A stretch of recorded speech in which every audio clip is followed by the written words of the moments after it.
Hello guys, আজকে আমি বানাবো ফুলকপি দিয়ে ডিম রেসিপি।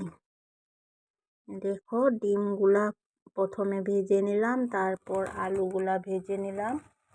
সবগুলা কিন্তু বয়েল করে নিছি, আলু আর ডিম।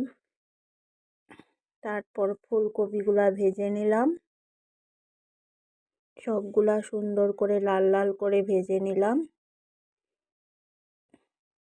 এখন কড়াইটাতে তেল দিয়ে দিলাম তেজপাতা, দিয়ে দিলাম গোটা জিরা, দিয়ে দিলাম কুচি করে রাখা পেঁয়াজ, দিয়ে দিলাম কাঁচা লঙ্কা, আদা আর রসুন পেস্ট।